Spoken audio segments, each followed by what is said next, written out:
What's up, guys? Hope you guys are all doing well. In this video, we're going to be talking about how to become a more aware trader. If you're liking content like this, you like videos like this, make sure to like, comment, subscribe. Like I said, I'm trying to post on YouTube more consistently. I want to push out some really good, cool content. This is going to be an example of a video that is posted on YouTube. It's actually WAP Education, but I'm posting it on YouTube to give people kind of a taste of what goes on in my community and some of the kind of content that I'm making. So without further ado, let's dive into it. So there's going to be 5 main concepts that I want to cover in this video that are just going to make you more aware and just overall just a better rounded trader, I would say. These are concepts that I talk about with my community a lot. So let's kind of just dive into them and go over them here. Number 1, and I kind of want to do it in this format, so we're kind of just, focused on only one at a time. Number 1 is going to be willing to learn and listen to others more experienced than you. Now, this is a huge hurdle that a lot of people have an issue with, but if you can overcome this hurdle psychologically early, and again, if you have a little extra money to do it, I highly recommend it. Whether it's free YouTube videos, actually getting a mentor, like a mentor in a community like I am myself with my students who live trade with me, get better with me every single day. YouTube, however you want to go about it, YouTube videos only take you so far. Having someone to actually sit down and nurture you and take care of you and actually want to help you get better is an insanely amazing thing. I cannot emphasize enough. A little about my journey. Traded for my first year, basically lost money consistently, and it was because I was trying to do things myself. Once I finally put my ego aside and invested in a mentor who actually wanted to see me improve, that is when improvements actually started to play out. I'm just keeping it completely honest. A lot of people will say, oh, you're saying this because you have a community yourself. That was the reality. I have a video on my Instagram talking about how I turned $1,000 into $2,000 in my first week, and then that next week, that $2,000 into zero. And for a high school student, that's tough. A senior in high school, going to college, trying to build some income, trying to get some early investments, some money that I actually took out of some money that I had invested to kind of try to trade options and just get used to the markets. Went really well, had some beginner's luck, and then went really poorly. So just some concepts to understand. It can, you take your first 2 wins or just getting into the markets, it can seem, maybe quote unquote easy once you're first starting after you get past the confusion stage. Maybe you start to see some wins, you start to get a little confident, and you start to settle in. Then quickly you might realize, you run into some hurdles, you don't really know how to manage them. You just want to have like-minded people around you, even people that are making more money than you or just overall better traders than you. Being around those type of people will push you for more. Number 2 is going to be attacking your weaknesses. This says ED, it should say EX, example, over trading, account spending, etc. You have to be able to look at your weaknesses. Professional athletes do this. As a trader, I like to view myself as a professional athlete. I like to take care, obviously, of my body and my mind, equally correlated. One helps the other, obviously. So this is a big thing for me, getting more consistent in the gym, eating better, moving my body more.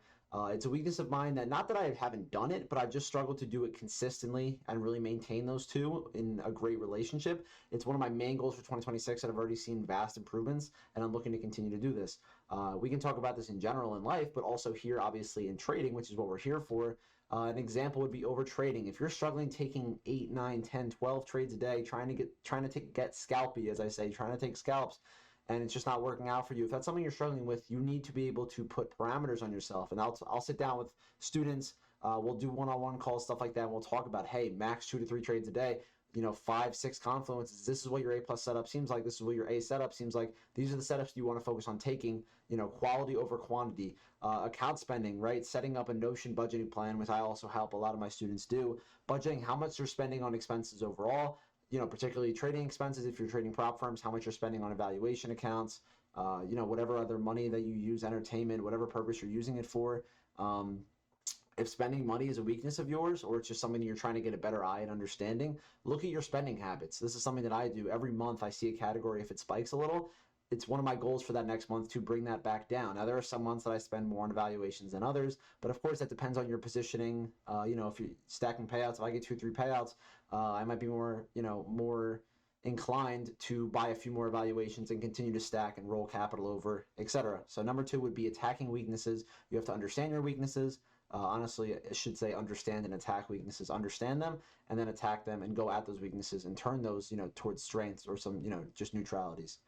Number 3 is going to be creating non-negotiables in your journey and your workload. Now, this is about back testing putting in that time off the charts, not just when the market's open, when the markets are closed. Are we putting in extra time? Are we back testing data? Like I said before, do we even know what our A+ setups look like? Do we know what our A setups look like? Have we seen them in market conditions in the last month, 2 months, 3 months? Back testing data, you can go back 2023, 2024, 2022 is a really good year to back test. But if you want to back test more of this volatility that we've seen in the Trump markets, back test 2025. Do maybe a week or two worth of data. If I look at it, a week worth of data for me, back testing efficiently, thinking out every day, takes anywhere from 30 to 40 minutes. If you can do that twice a week and back test 2 weeks worth of data per real week, you're going to see tremendous improvements. I tell my students this all the time. There are some that back test a lot. There are some that back test very little. This is going to be, especially when you're getting your first few payouts or just looking to build consistently. Can I pay out $4K a month consistently? Can I pay out $6K a month consistently? When you are looking to scale these things and actually do these things consistently, these habits matter. They have to be non-negotiable. Back testing has to be a non-negotiable. You have to do it consistently if you want to actually create results and understand your setup more. Once you understand your setup, you can, see that setup more, recognize it more, maybe put a little more size on as you get more accounts in the mix.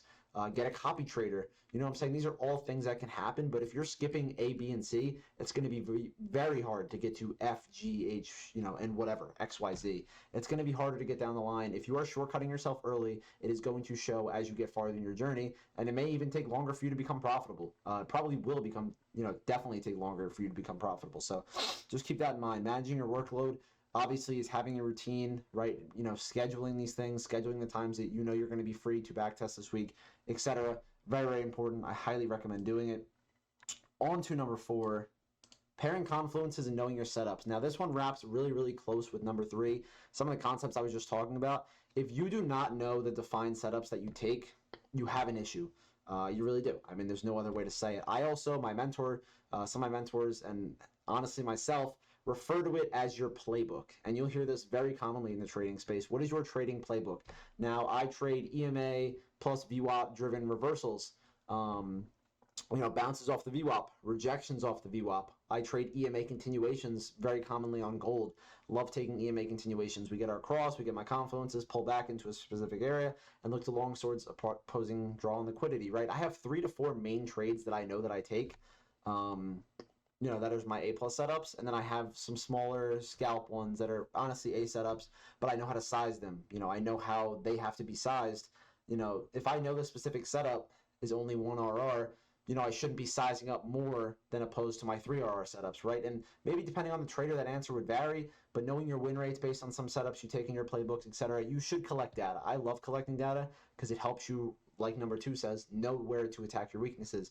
If you don't have data, it's going to be really hard to know where you need to attack and what you need to get better at. So start to pair your confluences. I have a full entry criteria sheet. I highly recommend people having an entry criteria sheet, whether it's taped to your monitor like I have mine, or just developing this over time to know it neurologically in your brain. I like having the reminder right on my desk. There's traders that I know that make millions that have it taped to their desk.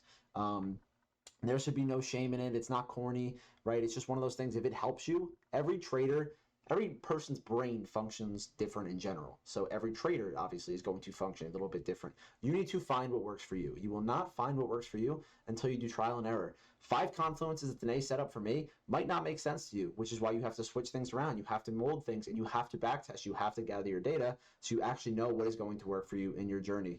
Pair your confluences and know your setups. You're not going to be able to do this, and you're not going to be able to survive in this game if you don't know exactly what you are looking for every time you come to the markets, because then you're taking half-ass setups, then you're forcing setups, maybe you're rushing setups, basically all under one bubble. And then, you're probably not going to be profitable. And if you are going to be profitable, you're going to be leaving a lot of money on the table, whether if you could just clean those things up. And last, but certainly not least, is going to be dynamic sizing and creating your own trading discretion. Creating your own trading discretion is something that will, it's not really something you can teach. It's more something that will develop over time as you get more reps in the market. Right, for me, NYAM 9:30 open, market open, Eastern Standard Time. Right, that's one time to get my reps in. Through years of trading that, my discretion has built. Again, backtesting will also help you build your discretion because you'll learn more about your strategy. I've been in different market conditions, right? I've been in Biden markets, I've been in Trump markets. Dynamic sizing is so important. You basically need to be able to understand that dynamic sizing is the concept to shift your sizing based on how many points you're targeting, maybe how many points you're risking, so on and so forth. Falls under the same umbrella overall. if I have my A plus setup in June 2025 with maybe less volatile market conditions, or we can, let's do this example, tariffs. About April 2025, when tariffs were coming in, dynamic sizing was so important, and I stress it so much within my community for so many reasons, but one specifically being the fact that if I, in more volatile market conditions, and honestly the tariff example, we can use it here, or we can just say in general, if the market's more volatile, we're moving a few hundred points a day, 300, 400 points a day on the NASDAQ, for example, NQ, maybe we need to be sizing 3 to 4 micros. Our A plus setup 2 months ago, that might have been 50-point target, risking 15 or 20 points. Maybe that was an 8 micro setup. Now, if we're targeting 100 points, risking 35 or 40, that should probably be closer to a 4 or 5 micro setup. The easiest way to think about it sometimes, and again, it depends on the setup, it depends on your confidence in the setups, but with your points and stop losses, you have to create the discretion to know when your sizing should shift.